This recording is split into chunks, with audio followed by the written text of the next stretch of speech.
ассалому алайкум бинандагони гиромӣ, ба таваҷҷӯҳи шумо барномаи тиловатии вақт аз телевизиони Душанбе. Дар студия бо шумо Раими Карим. Дар оғоз сархати гузоришҳои ин соат. ташкили китобхонаи идоравӣ дар муассисаи давлатии майдони Истиқлол. озмуни фуруғи субҳи доноии китоб аст имконият барои муаррифии донишу маҳорат. идомаи нишастҳои матбуотӣ дар сохтору мақомоти гуногун. 6 феврал дар қасри миллат асосгузори сулҳу ваҳдати миллӣ, пешвои миллат, президенти ҷумҳурии Тоҷикистон муҳтарам Эмомалӣ Раҳмон, ноиби президенти гурӯҳи Бонки Исломии Рушд оид ба амалиёт доктор Мансур Мухтарро ба ҳузур пазируфтанд. дар вохӯрии ҷанбаҳои мухталифи ҳамкории Тоҷикистон бо Бонки Исломии Рушд мавриди муҳокима қарор дода шуд.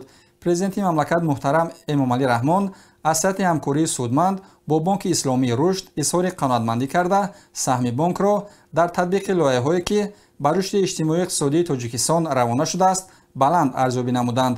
ҷонибҳо дар вохӯрӣ рафти татбиқи лоиҳаҳои сармоягузорӣ дар соҳаҳои маориф, тандурустӣ, энергетика, нақлиёт, обиёрӣ ва дигар бахшҳои афзалиятноки иҷтимоии иқтисодии Тоҷикистонро баррасӣ карданд. таъкид гардид ки таи давраи соҳибистиқлолии Тоҷикистон Бонки Исломии Рушд дар кишвари мо силсилаи лоиҳаҳои муҳимро амалӣ гардонидааст, ки маблағи умумии онҳо зиёда аз $620 миллион ташкил медиҳад. дар ҷараёни мулоқот ҷонибҳо ҳамчунин масъалаҳои ҳамкорӣ дар самти таҳияву татбиқи стратегияи шарикии байни Тоҷикистон ва Бонки Исломии Рушд, зарурати маблағгузории чорабиниҳои барқарорсозӣ пас аз буҳрони пандемия, коҳиш додани таъсири омилҳои беруна ба иқтисодиёти мо, пешгирӣ ва бартарафсозии офатҳои табииро, ки дар аксар маврид боиси хисороти зиёди иқтисодии молӣ ва ҳатто талафоти ҷонӣ мегарданд, муҳокима намуданд. мусоидат ба рушди инфрасохтор, татбиқи лоиҳаҳо оид ба бунёди таҷдиди роҳҳо, иншооти соҳаи энергетика, барқарорсозии низоми обиёрӣ ва содироти маҳсулоти кишоварзӣ аз самтҳои дигари ҳамкории судманди дуҷониб номида шуд.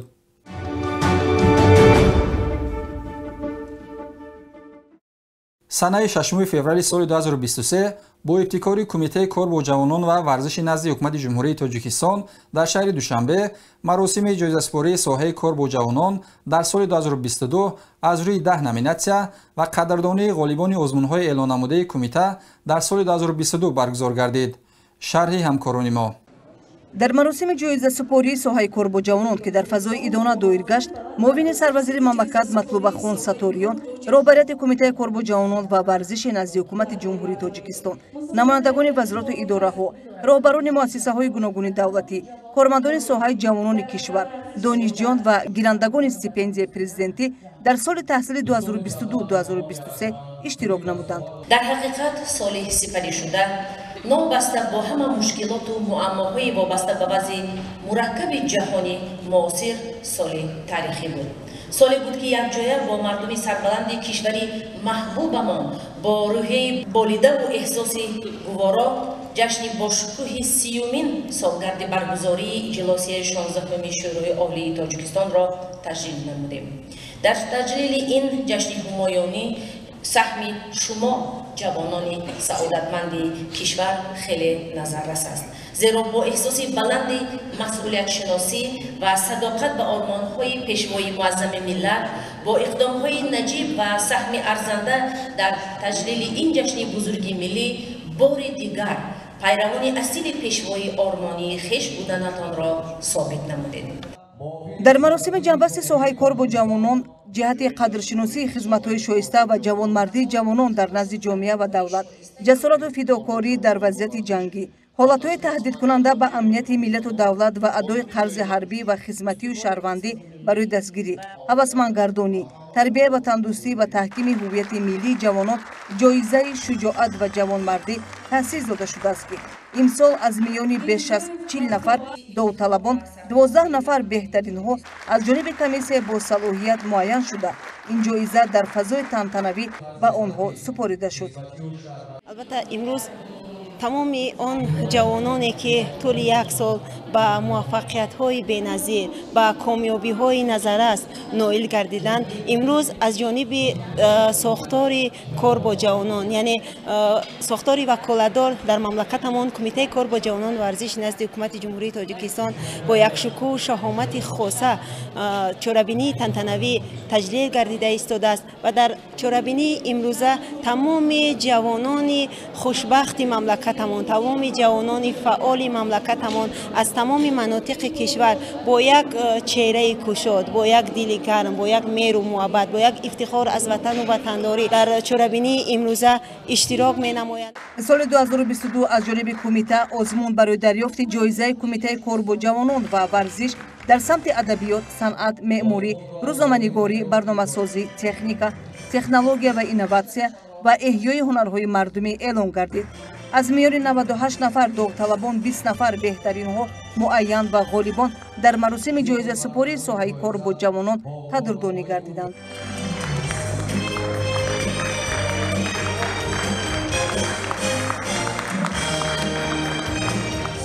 талошҳои мо ҷавонон манша мегирад аз таваҷҷӯҳи бевоситаи пешвои миллат, асосгузори соли ваҳдати миллӣ, президенти ҷумҳурии тоҷикистон муҳтарам Эмомалӣ Раҳмон ки доранд нисбати ҷавонон ва имрӯз дар доираи як чорабинӣ хеле бошукӯҳ аз ҷониби кумитаи кор бо ҷавонон ва варзиши назди ҳукумати ҷумҳурии тоҷикистон маросими ҷоизасупории беҳтарин ҷавонон дар соли 2022 доир карда шуд ва банда низ дар ин озмун гузоришҳои иттилоотӣ ва маводҳои телевизионии худро пешниҳод кардам ва хеле боиси хушнудист ки аз ҷониби ҳакамон кори ман, заҳмати мо қадр карда шуд ва имрӯз сазовори ҷоизаи кумитаи кор бо ҷавонон ва варзиши назди ҳукумати ҷумҳурии тоҷикистон гардидам. инчунин дар маросими ҷоиза супории соҳаи кор бо ҷавонон нафарони дигар аз рӯи номинаҳои беҳтарин сохтори соҳаи кор бо ҷавонон ва варзиш дар соли 2022, беҳтарин муассисаи тарғиботӣ дар самти кор бо ҷавонон, беҳтарин корманди соҳаи кор бо ҷавонон, барандаи гранти ҳукуматии миёни ташкилоти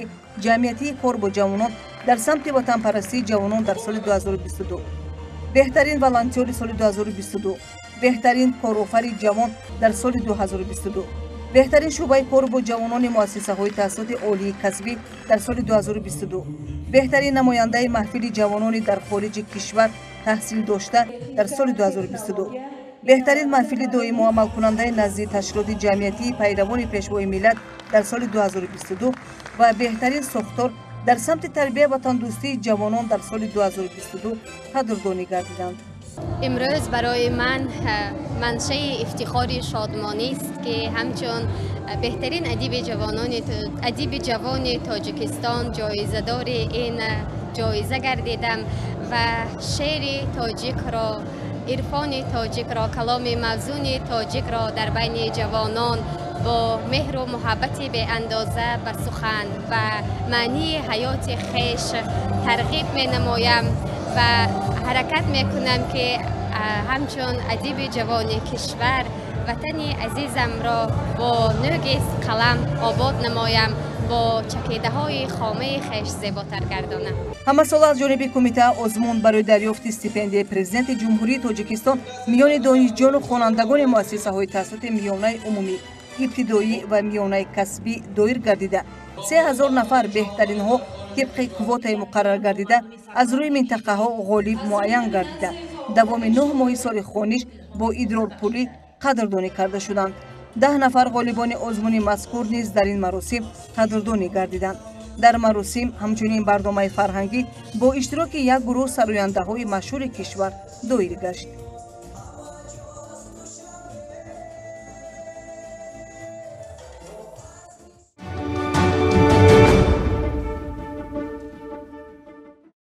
дар пойтахти мамлакат ба китобу китобхонӣ ва фаъолияти китобхонаҳо таваҷҷӯҳи хоса зоҳир карда мешавад. ҳамин аст ки давоми солҳои охир фаъолияти китобхонаҳои шаҳрӣ ба маротиб беҳтар гардидааст. зимнан дар доираи дастуру супоришҳои роҳбарияти шаҳр дар муассисаи давлатии майдони Истиқлол китобхонаи идоравӣ ташкил гардид. дар идомаи раванди созандагиҳо дар шаҳри Душанбе бунёди майдони Истиқлол аз пешрафту шукуфоӣ ва рушду нумӯи пойтахт шаҳодат дода, дар он барои сокинону меҳмонони шаҳр тамоми шароит баҳри истироҳату фароғат фароҳам гардидааст.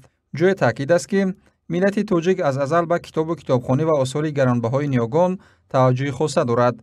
همین است که دوام سالهای اخیر جهت تشکیل کتابخانه‌ها و صاحب معلومات گرداندن نسل جوان از جانب رهبریت عالی مملکت تدبیرهای سودمند عملی می‌گردد. در پایتخت نیز این مسئله زیر توجه پیوسته رئیس شهر دوشنبه محترم رستم امامعلی قرار دارد.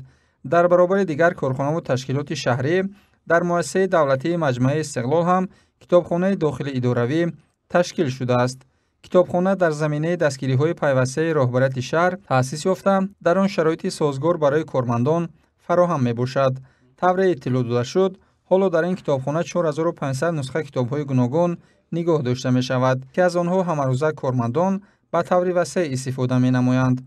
جای تاکید است که به فاند این کتابخانه از جانب رئیس شهر دوشنبه محترم رستم امامعلی یک زمره کتاب‌های تازه نشر و نادر تقدیم شده است که این عمل برای غنی گردیدن خزینه این مخزن معرفت زمینه گذاشته است. همزمان کتابخانه داخل اداروی دارای 10,000 نسخه کتاب‌های الکترونی می باشد که از آنها کارمندان توسط کامپیوترهای موجوده استفاده می نمایند. علاوه بر این کامپیوترهای کتابخانه به مخزن کتابخانه الکترونی مؤسسه دولتی کتابخانه ملی تاجیکستان پیوست می باشد که کارمندان می توانند دلخواه اثر را توسط آن مطالعه نمایند. کارمندان میدان استقلال از راه اندازی چنین تدبیر خوش بوده وقت‌های خالگی خود را با خواندن اثرهای بدیعی و صحوی سپری می نمایند. راهبریت و اهل کارمندان مؤسسه دولتی میدان استقلال از اقدام نوبتی رئیس شهر دوشنبه محترم رستم امامعلی در سمت تأسیس کتابخانه زمانوی و تحفه کتاب‌های نو اظهار سپاس نموده وعده می‌دهند که دانش و ملکه اندوخته خود را همه جانبه در فعالیت کاری استفاده نمایند. همزمان برای خواندن کتاب در اینجا به کارمندان وقتی معین جدا شده است. این لحظه ها از ساعت کتابخانه کارمندان مؤسسه دولتی میدان استقلال نواربرداری شده است. طور اطلاع داده شد هفته 3 مرتبه ساعت کتابخانه برای کارمندان مؤسسه معین شده است که آن به ساعت‌های بیرون از وقت کاری راست می‌آید. گفته می‌شود که همزمان امکان است که کارمندان در این کتابخانه با آزمون‌های جمهوری فروغ صبح دانایی کتاب است و علم فروغ معرفت آماده شوند، زیرا دسترسی به ادبیات گوناگون در اینجا فراهم است. ما کارمندان جوان مؤسسه بسیار شدیم که در مؤسسه ما کتابخانه تشکیل شده است و در وقت خالگیمون ما با کتابخانه مشغول میشویم. سامانه این ساختار شهری هم فعال گردیده است که آن هم برای معرفی بیشتر امکانات‌های سیاحی و خدمت‌رسانی این مؤسسه سهم می‌گذارد. جای تاکید است که در سامانه معلومات مربوط به بنیاد میدان، روند کارهای ساختمانی آن، مقصد تشکیل مؤسسه، آثارخانه، نگارستان و گوشه‌های علاهیده آن جایگیر کرده شده است. سامانه در سراغ الکترونی استقلال.tg جایگیر بوده. من بعد خواهشمندان می‌توانند توسط آن دلخواه معلومات مربوط میدان استقلال را پیدا نمایند. برنامه و گزارش‌های تلویزیونی نیز وابسته به فعالیت مؤسسه در سامانه جای شده است. همزمان در این روز در مؤسسه دولتی میدان استقلال مرکز آماده سازی راهبلدان آثارخانه و گالری‌ها اینچنین کورس‌های دائمی عمل کننده آموزش زبان‌های روسی و انگلیسی به فعالیت شروع نمود. در مرکز مذکور 10 نفر کارمندان مؤسسه به آموزش فرا گرفته شدند، زیرا دانستن زبان‌های خارجی طلبات زمان بوده. آن باید در مد نظر پیوسته راهبریت مؤسسه‌های آثارخانوی و نمایشی شهر قرار داشته باشد، زیرا اکثر سیاحان خارجی از چنین مکان‌ها دیدن می‌نمایند که برای معرفی شایسته امکانات‌های سیاحی شهر دوشنبه و کشور راهبلدان زباندان ضرور است. محض با این مقصد این کورس‌ها در اینجا از جانب راهبریت تشکیل شده است. مرکز امکان دارد که خواهشمندان را از بیرون نیز به تعلیم فرا گیرد. همین طور مرحله به مرحله کار و فعالیت و خدمت‌رسانی در مؤسسه دولتی میدان استقلال با دستگیری رئیس شهر دوشنبه محترم رستم امامعلی بهتر گردیده ایستاده است.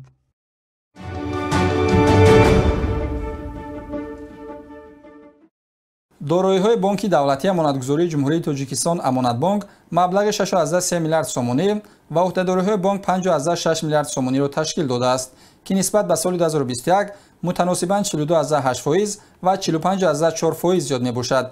اطلاع داد رئیس ریاست بانک اکرامی سراج‌الدین سلام ضمن نشست مطبوعاتی این ساختار مالیوی کشور. جای تاکید است که پرداخت‌پذیری بانک در سطح بلند نگاه داشته شده، مبلغ‌ها سر وقت به حساب‌های دخلدار گذرانده شدند.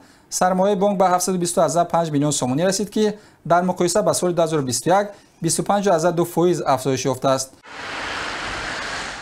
ضمن نشست مطبوعاتی امانت بانک، راهبر این نهاد اکرامی سراج‌الدین سلام ذکر نمود که گردش عمومی حساب برابرکنی‌های بین بانکی در داخل جمهوری 196 میلیارد سومانی و حساب برابرکنی‌های بین‌الخلقی توسط حساب‌های کارسپاندنتی با افاده عمومی سوی از 3 میلیارد دلار را تشکیل می‌دهد. گردش‌ها توسط کارت‌های پرداختی بانکی 13.3 میلیارد سومانی را تشکیل نمود که نسبت به سال 2021 25.4% زیاد می‌باشد. فیلال‌های بانک زیاده از 2.5 میلیارد سومانی مبلغ‌های کمونالی را از اهالی قبول نمودند که نسبت به سال 2021 به مبلغ 89 میلیون سومانی و یا به اندازه 3.7% زیاد بوده است.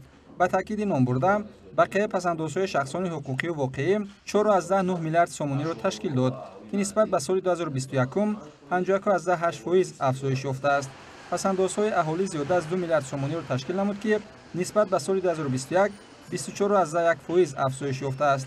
فایزهای به اهالی پرداخت نموده بانک در سال حساباتی 73 میلیون سومانی را تشکیل می‌دهد که به سطح درآمد اهالی و همزمان بلند گردیدن سطح نیکوحوالی آنها مساعدت نموده استادند. بانک از حساب ذخیره‌های داخلی و خارجی با 46000 مشتری نزدیک 1.5 میلیارد سومانی مبلغ‌های قرضی پیشنهاد نموده است که نسبت به دوره گذشته حساباتی 102.4 میلیون سومانی زیاد شده است. در ادامه راهبریت بانک افزود که با مقصد سهمگذاری در تطبیق حکومت الکترونی گذراندن مبلغ‌های مزد مهنت و پرداخت‌های به آن برابر و کارت‌های پرداختی بانکی از جانب خود تشکیلات و مؤسسه‌ها توسط نظام اینترنت بانک امکانیت داده شد. شماره دارندگان کارت‌های پرداختی بانکی به 1,550,000 نفر رسیده است. تعداد بانکمت‌های نصب شده در بانک به 327 عدد و پست ترمینال‌ها به 1401 عدد رسانده شده است. برنامه موبیلی بانک امانت موبایل که برای پرداخت مبلغ‌های کمونالی، انداز، تحصیل، پرداخت به تلفن موبیلی، انتقال مبلغ از یک کارت به کارت دیگر و دیگر عملیات‌های بانکی امکان می‌دهد. در طرح نو با در نظر داشت طلبات‌های امروزه بازار خدمت‌رسانی‌های بانکی مورد استفاده قرار دارد. اعلام دادم که یک مرتبه مردم کشور اگر توسط غیر نقدی، توسط مثلا همین‌های الکترونیکی، توسط تلفن‌های موبیلی، توسط منابع اگر پرداخت کنند، همین چیزا مساعد بودن همین احساس کنند، هیچ کس پولی نقد در بردش نمیگیرد. پولی نقد تصور کنید تماشایی در نزد خزینه‌ها. بارها شاهد ما بشیدیم که مردم ما بنابر سبب که همین رقابت یعنی توازی لیست نکردن، ساعت‌ها نوبت نیستن، معاش میگیرن، نفقه میگیرن و با ساعت‌ها نوبت ایستاده پولی باقی پولی انداز پرداخت میکنن. حالا که از خانه نبرآمدن با صرف کمی وقت با صرفه منم خراجات راه دیگر میتوانند که آزاد از این استفاده کنند. استراتژی فراگیری مالیاتی دو کمپانی مهم دارد. یک دسترسی مالیاتی، دیگه معرفت مالیاتی. معرفت مالیاتی سر کرده اصلی کارمندان ما تا میزوجان ما. اینا باید همه دارد. برای مردم وقتی یک مرتبه همین راحت حس میکنن، دیگه با پول نقد شربر نمیکنن. با مقصد سهمگذاری در تامین امنیت وزوقواری و تطبیق دیگر برنامه‌های دولتی در سمت دستگیری اجتماعی اهالی، بانک اقدام‌های قرض‌های امتیازناک را تحت عنوان کشاورز، دانش، автокредит و زن‌های موفق راه اندازی نمود. همزمان با مقصد دستگیری طبقه نیازمند اهالی در سمت ساختمان و وسیع گرداندن منزل استقامتی، اینچنین امکانیت برای خریداری منزل‌های استقامتی بانک در سال 2022 به 51 نفر در حجم 10.7 میلیون سومانی قرض‌های ایپاتیکی پیشنهاد نمود. در مرحله کنونی پیشنهاد قرض‌های امانت بانک به مشتریان در دایره از 18 تا 24% سالانه با پول ملی و از 4.5 تا 10% سالانه با اسعار خارجی معین کرده شده است. در ادامه گفته شد که امانت بانک در 26مین کنگره عمومی جهانی بانک‌های امانتگزار اوید به نقش کلیدی بانک‌های امانتی و چکنه که در سطح بلند عمومی جهانی با اشتراک 280 نمایندگان دولت‌های گوناگون برگزار گردید اشتراک نمودند. راهبریت آن در بخش پلنری آن اوید به نقش شبکه‌های امانت بانک در روند رقم کنونی اقتصادیات در مثال جمهوری تاجیکستان برآمد نمود. به حالت امروزه در امانت بانک 1351 نفر زنان فعالیت دارند که 46% شماره عمومی کارمندان صاحب تخصص را تشکیل می‌دهد. در سال 2022 406 نفر کارمندان در امانت بانک به کار قبول کرده شدند که از این 235 نفر یا 58% آنها را بانوان تشکیل می‌دهند. ذکر نمود. در ادامه نشست مطبوعاتی رهبریت امانت بانک همین طریق تاکید رفت که بانک سال 2022 را با نتیجه های نظررس مولوی جنببست نموده است.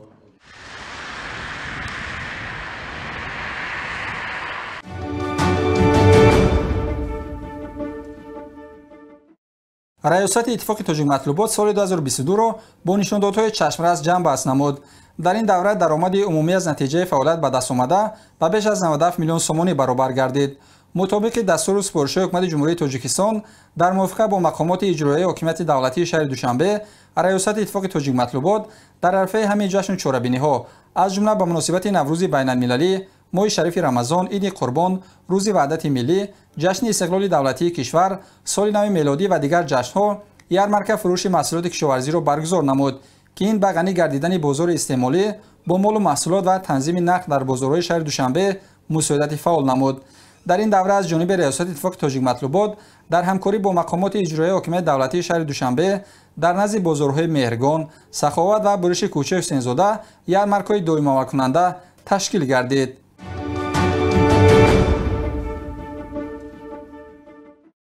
آزمون جمهوری فروغ صبحی دانایی کتاب است از اقدام‌های شایسته در راه بلند برداشتن ذوق کتابخوانی، تقویت حافظه فرهنگی و جلب توجه بیشتری نورسان و جوانان به کتاب و کتابخانه میباشد.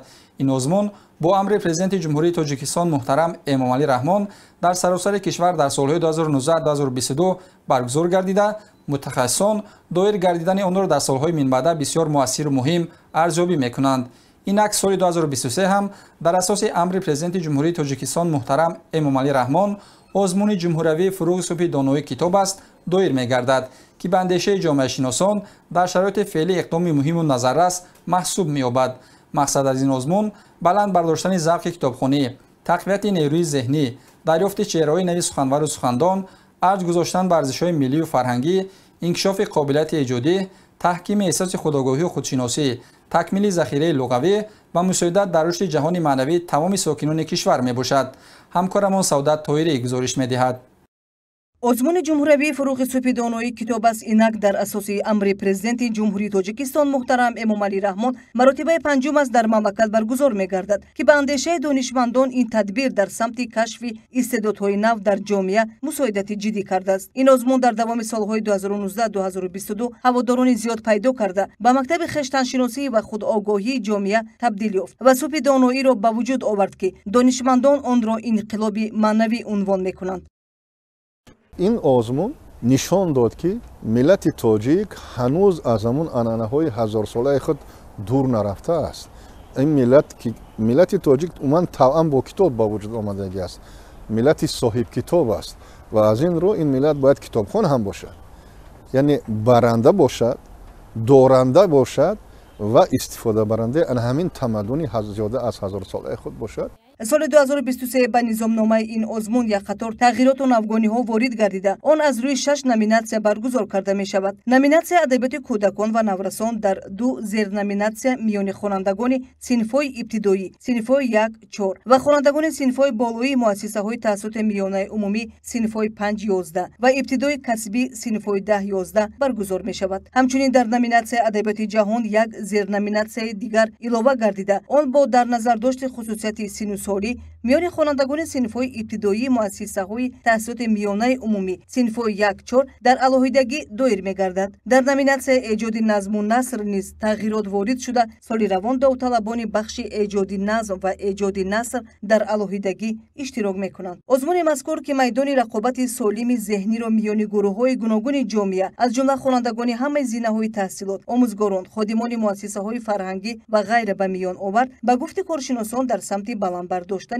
دانش و ملکه و سطح جهانبینی آنها تکانی جدی بخشیده است. آزمون جمهوری فروغ صبحی دانایی کتاب است همزمان ذوق کتابخوانی را در میان قشرهای گوناگون جامعه بلند برداشته توجه نورسان و جوانان را به کتاب و کتابخانه و آموزش ادبیات بیشتر نموده است. سال 2023 همزمان در اساس نظامنامه آزمون جهت هوسمندسازی شماره زیاد اشتراکچیان آزمون مقدار جایهای سیوم غالبان همه نامیناسیون‌ها از 2 نفر به 3 نفر رسانیده شده. در مجموع غالبان حلقه یک نامیناسیا به 6 عدد رسانیده شد. همزمان شماره مکافات‌های پولی برای آموزگارانی که شاگردانشان در دور چهارم آزمون غالب جایهای 1، 2 و 3 و شاه جایزه می‌گردند 15 عدد زیاد گردیده تا به 61 عدد رسانیده شد. این آزمون پیش از همه دقت ملت با آموزش کتاب جلب کرد. این یک موفقیتش بود. موفقیت دیگرش بود که بخصوص جوانان با آموزش ادبیات کلاسیکی، ادبیات معاصر، ادبیات جهانی مایل پیدا کردن. یعنی خوانش وظیفه اساسی خوانندگان گردید. تربیت نسل آینده‌سازی ملت در روحیه سازندگی، بنیادکاری، حس خویشتن‌شناسی، وطن‌دوستی، احترام به تاریخ و میراث گرانمایه نیاگان که از سمت‌های افضلیت‌ناک سیاست حکومت جمهوری تاجیکستان در ساحه معارف و فرهنگ محسوب می‌یابد، به تاکید متخصصان این آزمون توانسته است که اقدام مؤثر در این جاده باشد.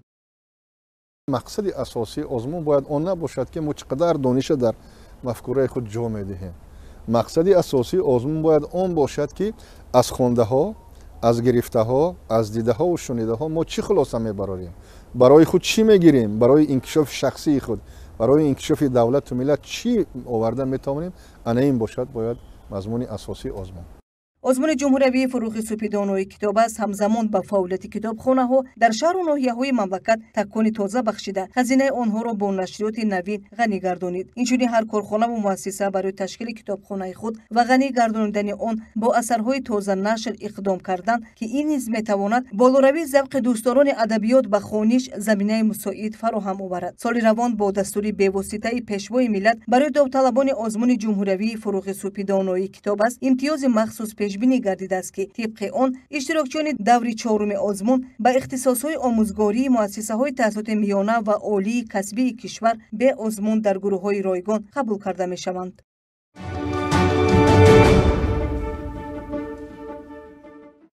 بینندگان گرامی، اینجا برنامه اطلاعاتی وقت به انجام می‌رسد. پیگیری برنامه‌های دیگری تلویزیون دوشنبه باشد.